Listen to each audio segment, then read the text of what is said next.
Bonjour.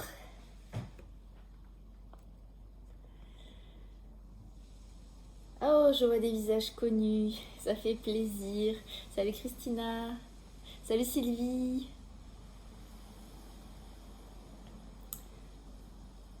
Ok, bienvenue. Alors, ce que je vais faire, si vous êtes ok pour l'instant, c'est que je vais couper les micros pour qu'on puisse tous bien s'entendre et puis ensuite on pourra les réactiver si besoin. Alors, je ne vais pas enregistrer la session comme je l'ai annoncé parce que, voilà, c'est aussi pour que la parole soit plus libre. Je diffuse sans souci les vidéos où c'est moi toute seule, mais celles où il y a du monde, eh bien, elles restent confidentielles. Voilà, donc on est dans un espace de confidentialité. Bonjour, donc vous avez un chat que vous pouvez utiliser, voilà, qui se trouve en bas de votre écran. Je vous encourage à mettre un affichage sous forme de mosaïque. Ça sera plus facile de voir les visages. Donc en fait, je vais partager mon écran pour vous annoncer le programme du jour. Donc on est là aujourd'hui pour parler de business model résilient. Si vous êtes là, c'est sans doute que mes messages des derniers jours vous ont parlé et que vous êtes soit thérapeute, soit que vous songez fortement à vous installer et que vous êtes tout près de vous lancer et que cette question du business model résilient vous a apparu comme quelque chose d'intéressant à se poser.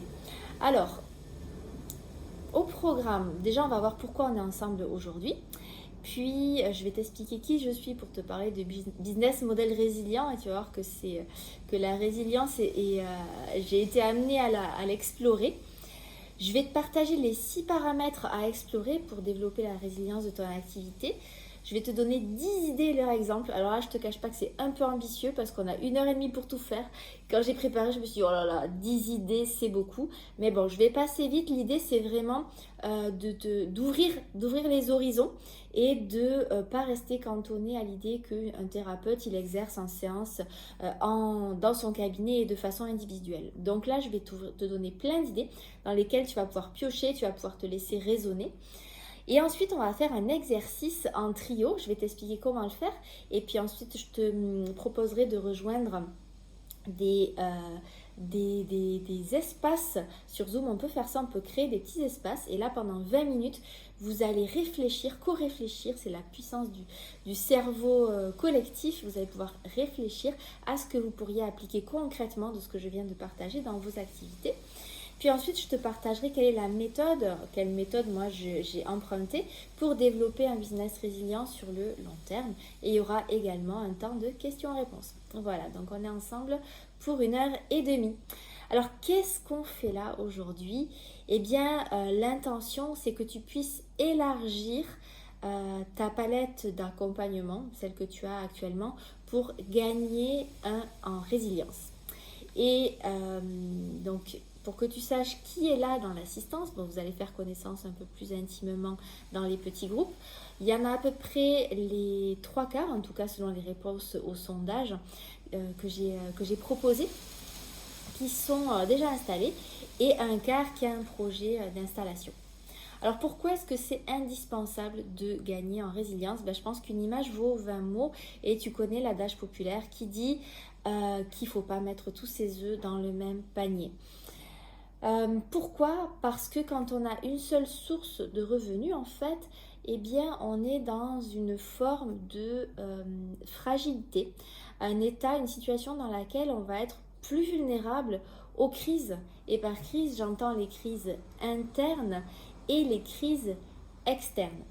Alors, je vais te donner des exemples de crises internes et de crises externes en te parlant tout simplement de mon expérience. Et bon, si tu es là, je pense que tu me connais déjà. Tu sais que je suis psychanalyste, conseillère en fleurs de bac et formatrice pour les particuliers et les professionnels. Mais je vais t'expliquer pourquoi. Alors attends, je vais essayer de me mettre en grand. Voilà. J'espère que tu me vois en plein écran. Mais pourquoi ça a été pour moi une vraie question que celle-ci du business model résilient. Alors, je suis en train d'errer un peu sur Zoom avec les affichages. Est-ce que vous pouvez me faire un petit signe pour me dire si vous me voyez bien en plein écran? Ouais, c'est bon? Merci. Super. Donc en fait, moi j'ai été psychanalyste pendant de nombreuses années. Je me suis installée en 2008 en tant que psy et j'ai œuvré jusqu'en 2016. Et j'avais un seul format d'accompagnement, c'est-à-dire que moi j'étais dans mon cabinet et les gens venaient à moi sous forme de consultation individuelle qui avait lieu uniquement dans ce cadre-là. Et c'était très bien, je me suis vraiment épanouie, éclatée. Et pour moi, ce format me correspondait vraiment complètement. J'adorais être dans mon petit cocon, accueillir les gens, les extraire de leur environnement quotidien pour leur proposer autre chose. Mais j'ai senti les limites de ce business model-là, de ce modèle d'activité-là, le jour où je suis devenue maman. Parce que le jour où je suis devenue maman, eh bien, c'était un bonheur. Mais c'était aussi très compliqué pour moi parce que j'avais un petit garçon qui dormait de façon très fragmentée la nuit et que j'ai allaité longtemps. Et ben, du coup, j'étais très, très, très fatiguée. Et surtout, toute mon énergie psychique, elle était tournée vers mon enfant. Et je sentais que j'avais beaucoup moins de ressources pour accueillir les autres et pour les écouter. Et pour moi, ça a été une véritable crise parce que j'étais vraiment convaincue que j'allais pouvoir allier les deux, mon métier de psy et mon rôle de jeune maman. Je travaillais une vingtaine d'heures par semaine, ça me semblait vraiment complètement gérable. Et en fait, pas du tout. Je me suis bien rendu compte que c'était pas possible.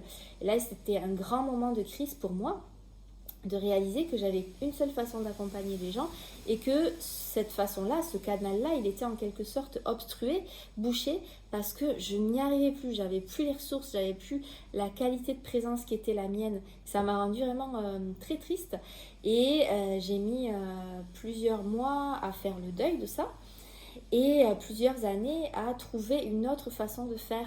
Et pendant ce temps-là, je me suis sentie vulnérable parce que mon activité était en déclin.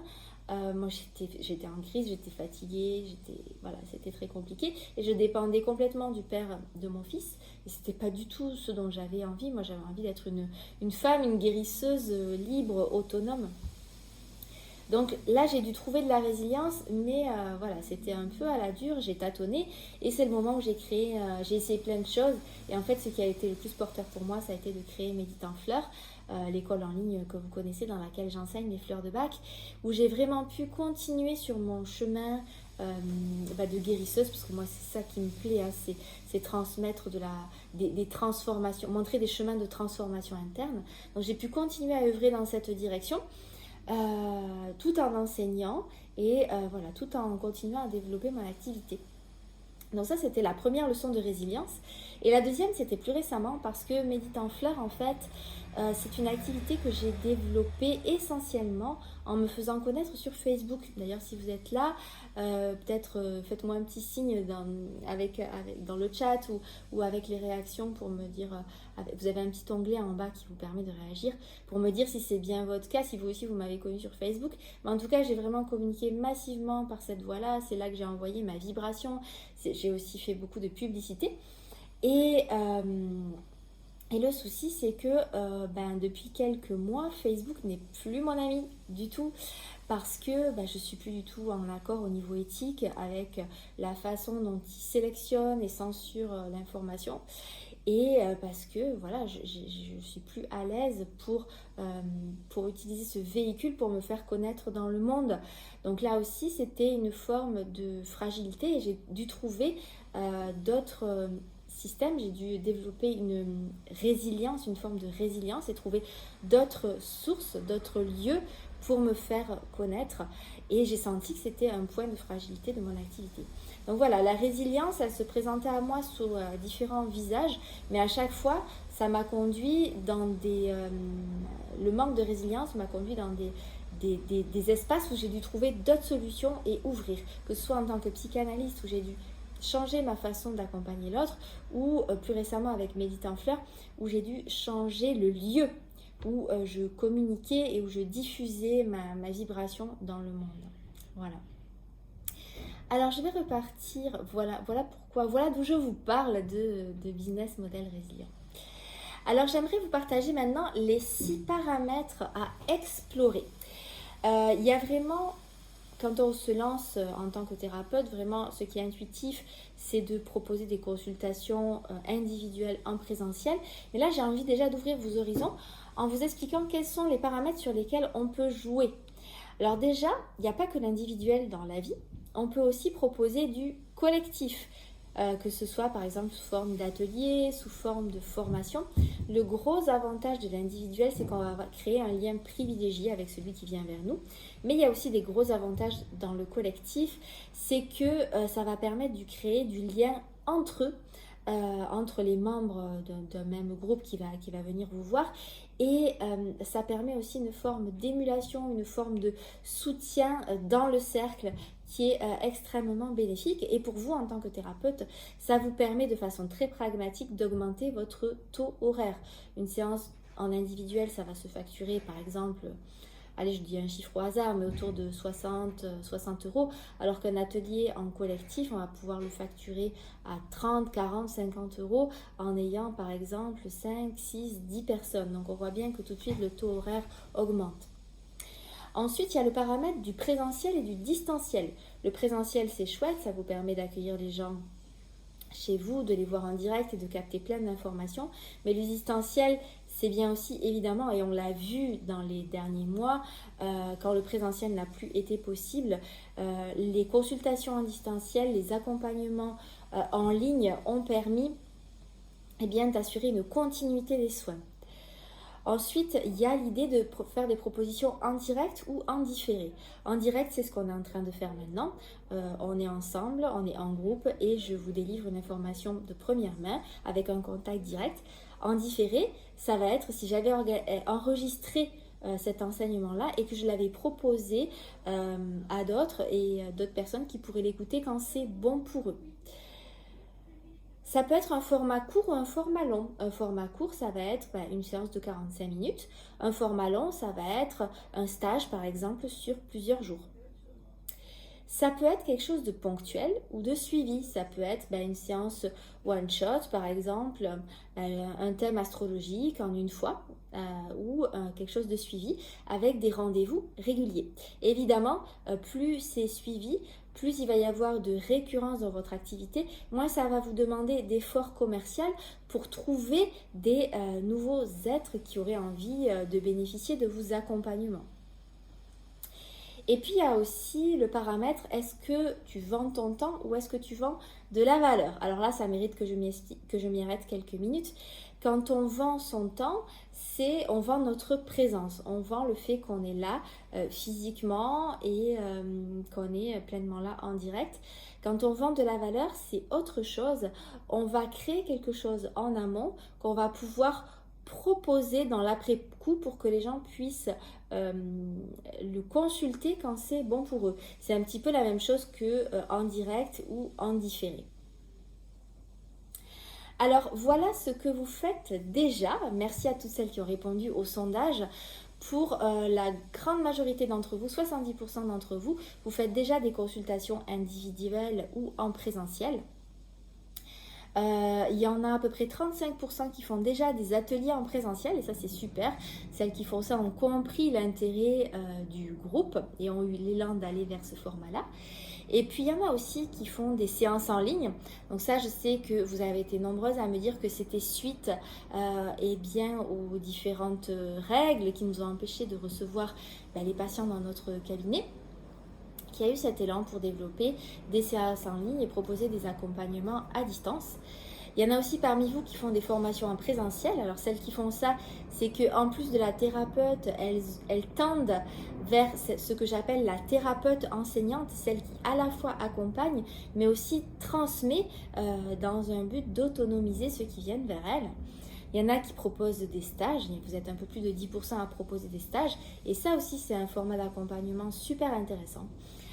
Parce qu'il va permettre une forme d'immersion en groupe ou en individuel et avec quelque chose qui s'installe dans une temporalité longue et qui permet vraiment d'extraire quelqu'un de son environnement quotidien pour lui faire goûter à quelque chose, à une réalité complètement différente. Donc ça, c'est vraiment aussi très intéressant. Il y a les ateliers en ligne, là aussi, vous êtes un peu plus de 10% à avoir expérimenté ça. Les formations en ligne, les retraites en présentiel. Donc les retraites, ça va être... ça peut être comme des stages, mais on va dire avec vraiment cette notion de se retirer du monde. Et vous êtes, je crois qu'il y a une ou deux personnes qui proposent des supervisions. Ça aussi, c'est un format extrêmement intéressant. La supervision, c'est encadrer des thérapeutes plus jeunes qui vont avoir besoin de recul, qui vont avoir besoin de quelqu'un de plus expérimenté qui porte un regard sur leur pratique et qui leur donne des conseils.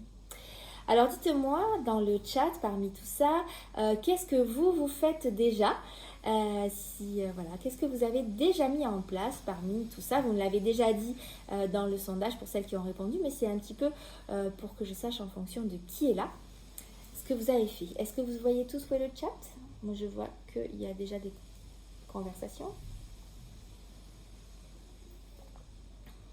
J'en profite pour boire un coup. Alors Dominique, tu fais des séances en ligne. Super. Alors les séances en ligne, en général, il y a des thérapies qui s'y prêtent plus que d'autres. Tout ce qui est soins énergétiques, évidemment, ça s'y prête bien. Soins par la parole ou les thérapies émotionnelles, ça s'y prête bien. Ce qui va être un peu plus compliqué, c'est quand on est dans des approches corporelles avec, je vois Sylvie par exemple, la réflexologie, c'est plus compliqué, forcément, à distance. Le massage aussi, ça, évidemment, à distance, ça se passe moins bien, même s'il y a des solutions. Il y a tout à fait des solutions, par exemple, comme des ateliers ou des formations où on transmet des techniques d'automassage. Donc, toi, tu inventes en art-thérapie. Isabelle, présentiel et distanciel. Individuel, atelier et conférence, mais pas en ce moment. Ok. Consultation individuelle, séance en ligne, séance de groupe.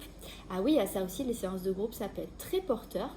Bientôt stage de 2 jours, distanciel, plein d'idées, super. Corinne, prof de yoga, méditation, cours individuel, collectif, présentiel, distanciel. Magali, tu commences les ateliers en présentiel. Sylvie, tu reçois en présentiel. Tu fais des initiations Reiki en présentiel.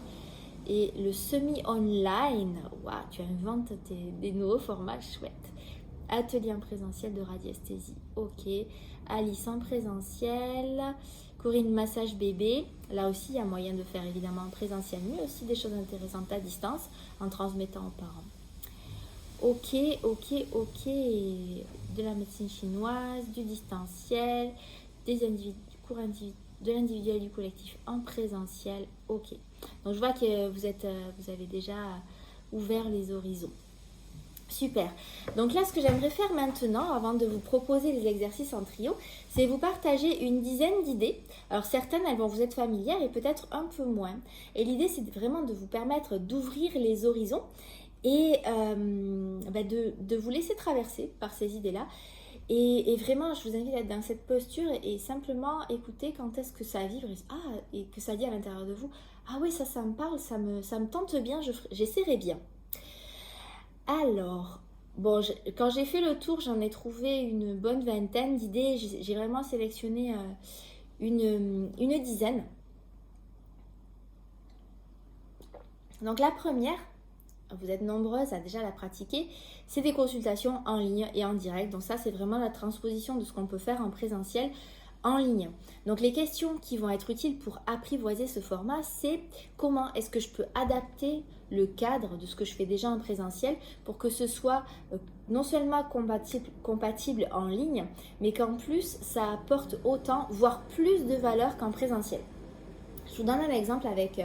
moi, j'avais fait ça au début, justement, quand j'étais encore psychanalyste et que je cherchais des solutions. J'étais déjà formée aux fleurs de bac et j'avais proposé des consultations en ligne fleurs de bac. Et ce que j'avais fait pour qu'il y ait vraiment une valeur ajoutée par rapport à ce que je faisais en présentiel, c'est-à-dire que ça appauvrisse pas ce que je faisais déjà en présentiel, j'ai essayé de trouver qu'est-ce que je pourrais rajouter pour apporter de la valeur. Et ce que j'ai rajouté, et c'est comme ça qu'est né Méditer en fleurs, c'était des méditations personnalisées sur le moment pendant la séance, en fonction des fleurs qui avaient émergé. Eh bien, je proposais à ma consultante de fermer les yeux et je canalisais pour elle une méditation en direct avec les fleurs qui avaient émergé durant la séance. Et cette méditation, en plus, je l'ai enregistrée pendant la séance. J'ai enregistré d'ailleurs toute la séance. Et ça me permettait de lui renvoyer l'enregistrement après. Et j'ai vraiment eu des très très bons échos avec ça, avec des consultants qui écoutaient tous les jours la méditation. Et ça a apporté énormément de valeur. Donc la consultation en ligne, oui, ça c'est clair que voilà, il y a vraiment pour moi quelque chose de très intéressant de ce côté-là, surtout dans le contexte dans lequel on est.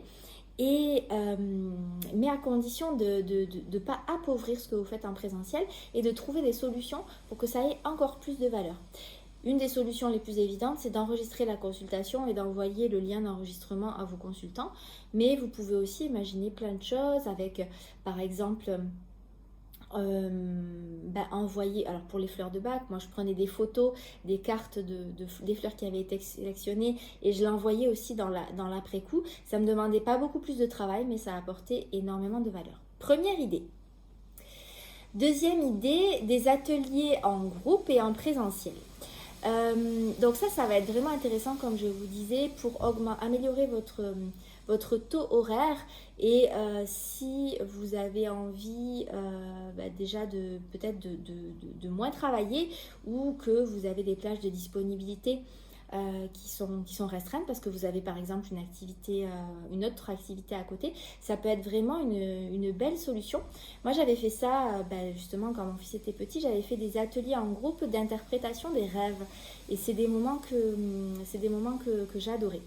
Donc les questions qu'on peut se poser pour ça, c'est comment créer le contenu de l'atelier, comment le rendre interactif, ça c'est hyper important quand on fait un atelier en groupe, que le contenu il soit aussi que les gens qui sont là se sentent acteurs. Voilà. Donc ça, c'est vraiment un élément clé de la réussite des ateliers en ligne, qui est une forme d'engagement. Comment est-ce qu'on peut faire pour qu'ils soient engagés? Comment est-ce qu'on peut les faire participer? Comment est-ce qu'on peut co-créer l'atelier avec eux? Donc ça, c'est une première question.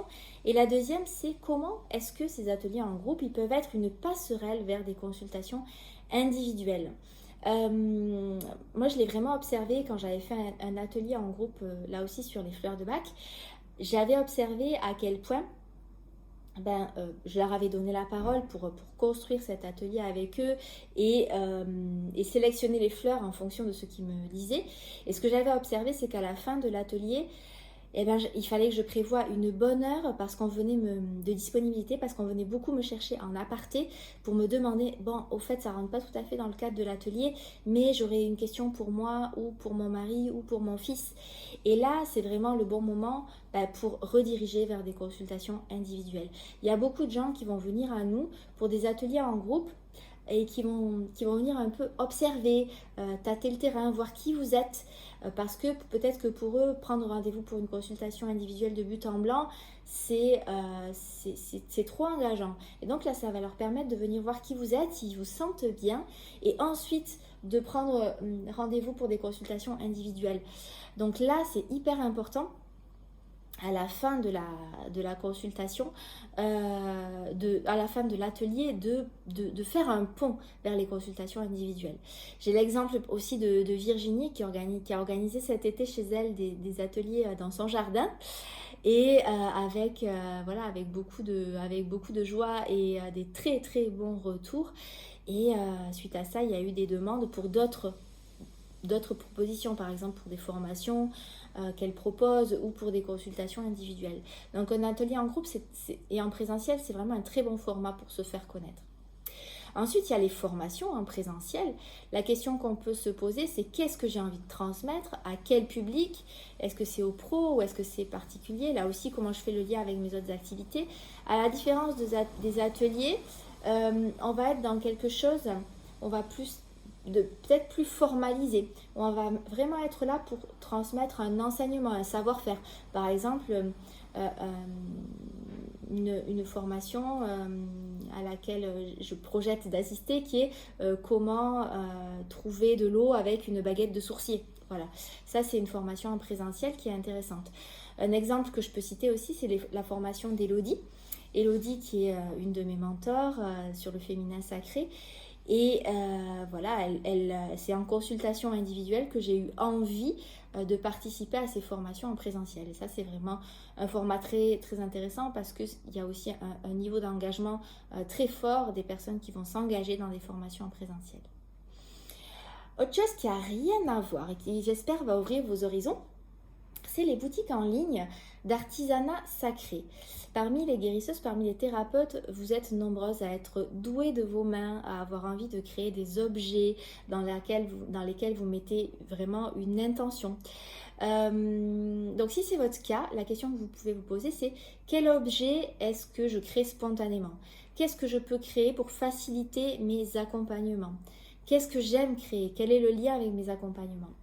J'ai l'exemple de Lily Tarte aux fleurs qui fait partie de la formation Pro Méditant Fleurs et qui spontanément, Lily, elle s'est mise à créer des petites amulettes dans lesquelles elle met des fleurs séchées ou des petits trésors qu'elle a trouvés dans la nature, des ailes de papillons, des choses comme ça.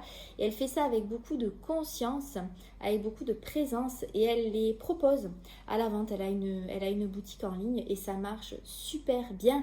Alors pour elle, ça a même été une porte d'entrée, c'est-à-dire qu'elle a proposé ses amulettes avant de proposer ses consultations. Maintenant, ça y est, elle propose des consultations en florithérapie, mais pour elle, c'était la porte d'entrée. Et ça, c'est vraiment quelque chose qui marche extrêmement bien et qui est très demandé. J'ai d'autres exemples. Mon amoureux, par exemple, lui, il fait des consultations d'astrologie. Son activité est centrée autour de l'astrologie. Et il y a quelques semaines, il a senti l'élan pour créer des graphismes, un pour chaque signe du zodiaque. Et il l'a vraiment fait, vraiment, il les a canalisés. Je le sentais traversé par l'énergie de chaque signe au fur et à mesure qu'il les créait. Et là, son idée, c'est de lancer une boutique en ligne ou de faire les marchés pour proposer des t-shirts ou des supports textiles avec ses créations. Donc là, c'est intéressant parce qu'il y a un lien avec ses accompagnements. Ça peut être un point d'entrée, notamment sur les marchés, où il va pouvoir tenir son stand et puis tout simplement entamer une discussion, entamer une conversation avec ceux qui seront intrigués pour leur parler de ces différents formats d'accompagnement. Donc si vous êtes à l'aise pour créer dans la matière, ça peut être vraiment très intéressant. Ça peut être une porte d'entrée pour votre activité extrêmement intéressante et un complément de revenus non négligeable aussi. 5e idée, la création d'un oracle. Alors la création d'un oracle, ça peut être vraiment, vraiment une superbe idée. Moi, c'est mon amie Julie qui m'avait soufflé l'idée en 2016 parce qu'elle avait créé elle-même un jeu de cartes sur le yoga. Et moi, j'ai créé mon jeu de cartes Médite en fleurs avec une illustratrice parce que je ne me sentais pas suffisamment douée en dessin pour les dessiner moi-même. Et donc, j'ai trouvé une illustratrice avec qui on a co-créé ce jeu de cartes. Ça va être pour vous si vous aimez les jeux de cartes, les oracles. Si vraiment c'est un outil que vous aimez, ça peut être un merveilleux support. Et si vous avez un message aussi à faire passer. Moi, mon message, il était clair, c'était rencontrer les fleurs, sentir leur vibration. Donc ça vraiment, si vous sentez l'élan, je vous encourage à aller dans cette direction parce que je me suis rendu compte à quel point c'était facile et joyeux de vendre un jeu de cartes. Et en plus, on n'a pas forcément besoin de l'éditer. Ça aurait été possible de trouver un éditeur et de le diffuser et de toucher des droits d'auteur ou même de l'auto-éditer. Moi, c'est pas le choix que j'ai fait. Moi, j'ai fait le choix de le vendre en ligne. Donc, c'est des planches à imprimer. Et ça se vend très bien. L'avantage de le vendre en ligne, c'est qu'on peut rajouter plein de bonus, des tutoriels, on peut le compléter aussi. Moi, c'était mon cas, j'ai commencé par créer les 38 fleurs et puis après, avec mon illustratrice, on a ajouté d'autres fleurs, notamment parmi les fleurs contemporaines, des élixirs contemporains. Donc ça permet beaucoup de souplesse. Et juste pour vous donner une idée, le jeu de cartes Médite en fleurs, j'en ai vendu 600 exemplaires à une trentaine d'euros. Voilà, pour moi, ça a été une source de revenus complémentaires super intéressante. Et voilà, c'est quelque chose de très léger, moi ça me plaît beaucoup. Et en plus, ça me sert de support et pour mes formations, et pour mes ateliers, et pour mes consultations. Donc vous voyez comment toutes ces choses-là, elles peuvent s'imbriquer et se nourrir les unes les autres. Autre idée, écrire un livre en auto-édition. Donc ça, c'est vraiment une super bonne idée. Si vous êtes à l'aise avec l'écriture, si vous avez senti déjà des élans pour écrire des articles de blog, si vous avez déjà des écrits et de la matière à recycler, écrire un livre, un petit guide pratique, c'est une très bonne idée. Vous pourrez le vendre directement aux personnes qui viennent vers vous, ou vous pouvez même le mettre en ligne sous forme d'e-book. Moi, je vous conseille de faire simple, hein. J'ai l'exemple de Maria. Maria Pacios, c'est une des guérisseuses que j'accompagne dans la formation pro. Et elle a la plume facile. Et avant de s'inscrire, elle avait déjà écrit 2 e-books de recettes véganes absolument magnifiques. Et c'était pour elle une source de revenus qu'elle pouvait promouvoir par les réseaux sociaux, sur son compte Instagram ou sur son site internet. Et là, elle vient d'en écrire un suite à la formation sur les fleurs de bac. Et ça va encore lui faire une source de revenus supplémentaires.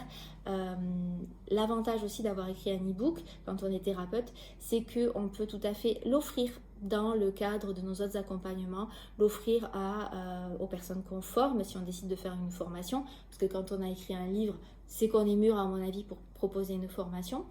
On peut l'offrir à nos consultants, on peut en offrir des extraits par exemple. Donc ça, non seulement c'est une source de revenus, mais c'est aussi un complément super intéressant pour tous les autres formats qu'on va proposer. Autre idée un peu novatrice et qui m'a beaucoup plu, c'est canaliser des messages. Alors, là, je m'appuie sur l'exemple de Lucille. Lucille qui est là aussi une des élèves de la formation pro et qui travaille maintenant avec moi dans Médite en Fleurs.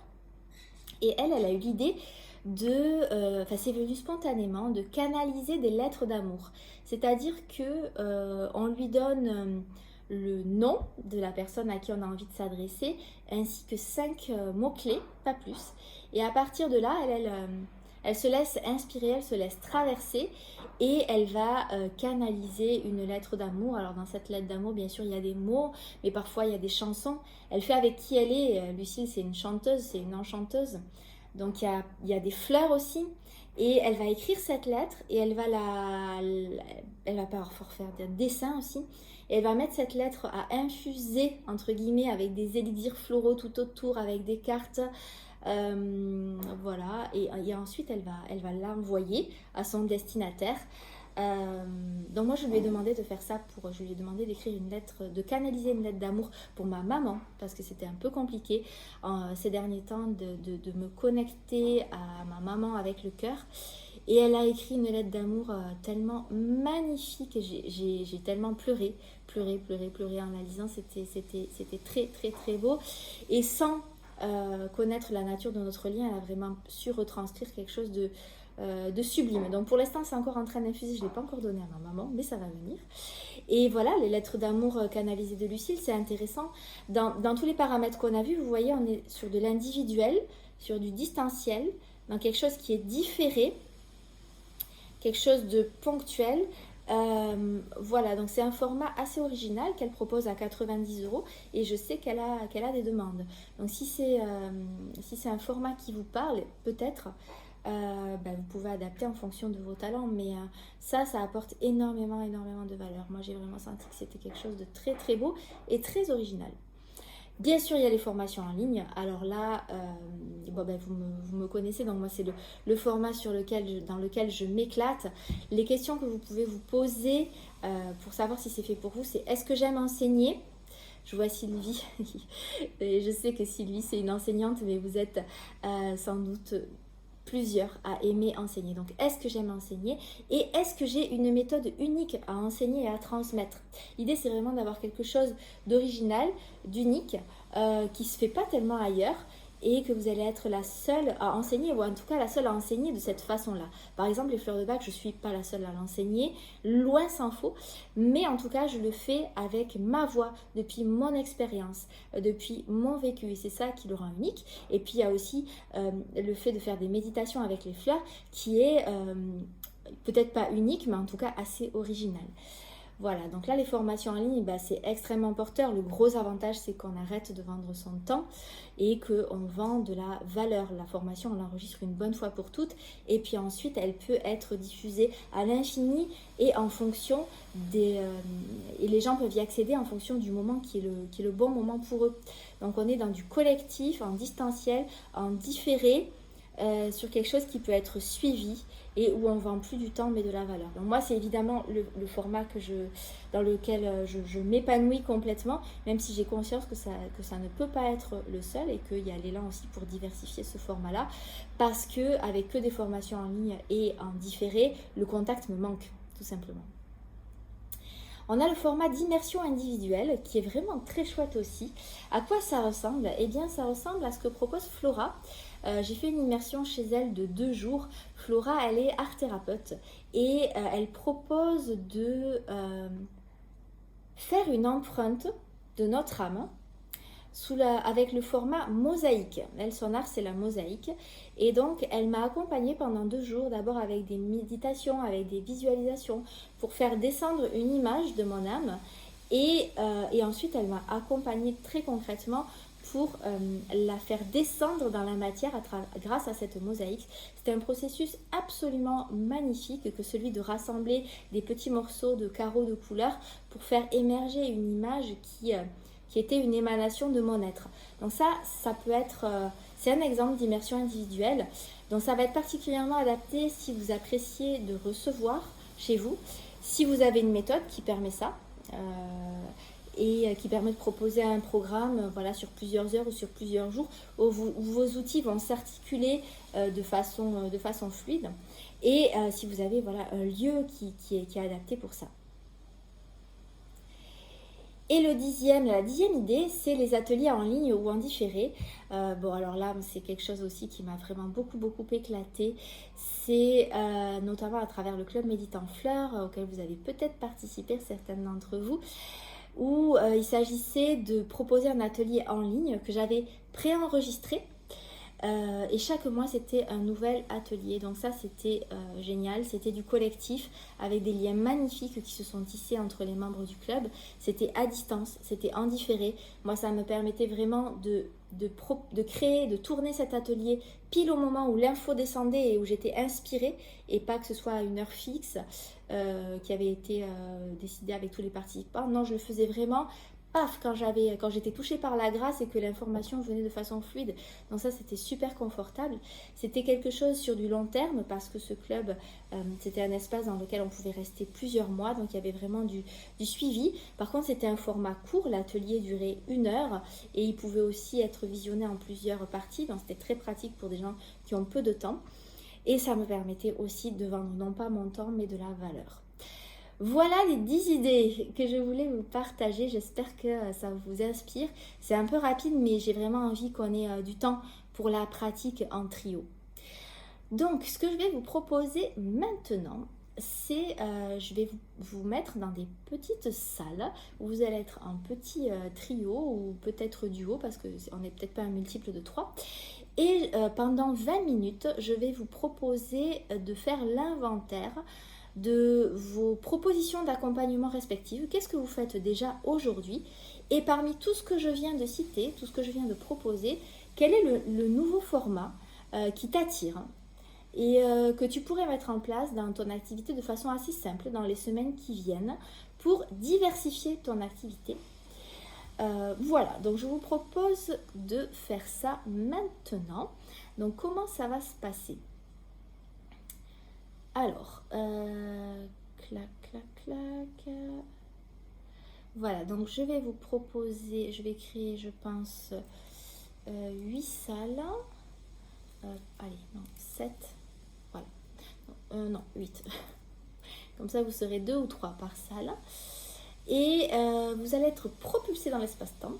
chacune dans votre petit espace. Vous allez avoir une fenêtre de 20 minutes pour partager. Moi, je reste là. Donc, s'il y a quelqu'un qui est déconnecté, reconnecté, je pourrais le remettre dans la salle aussi. Alors, attendez, hop, là, je regarde parce qu'il y a des petites discussions.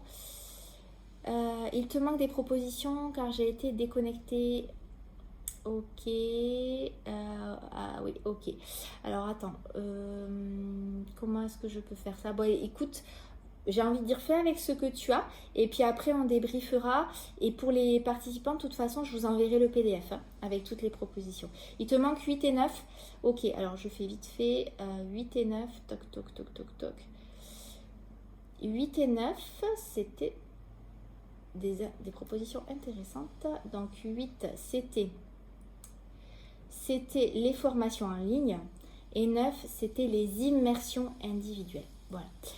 Alors, je vous propose d'aller dans les petites salles ça va nous occuper jusqu'à 15h. Moi, je suis pas loin, je suis là. Donc, s'il y a un souci de connexion ou quoi, je pourrais vous renvoyer là où vous devez être. Je vous souhaite un bon exercice et je vous dis à tout à l'heure. C'est parti.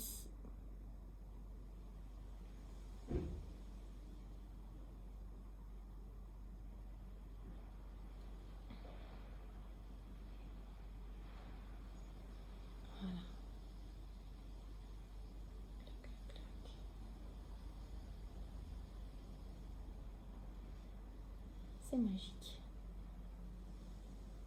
Normalement, voilà. Vous devez avoir une proposition qui vous invite à rejoindre une salle. Catherine, Jessica, Maïté, Nathalie.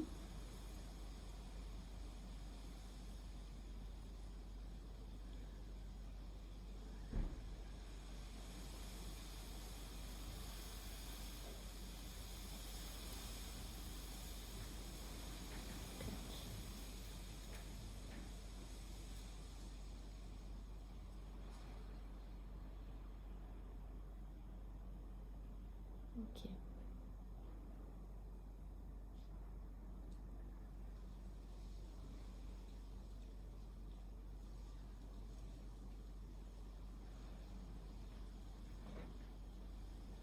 Alors, dites-moi, Catherine, Nathalie, Jessica, si vous êtes perdus, vous pouvez allumer vos micros et j'essaierai de vous guider.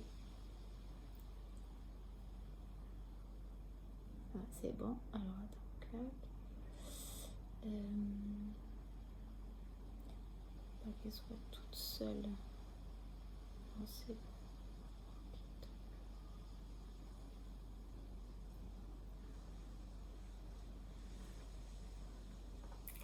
C'était au pas de course.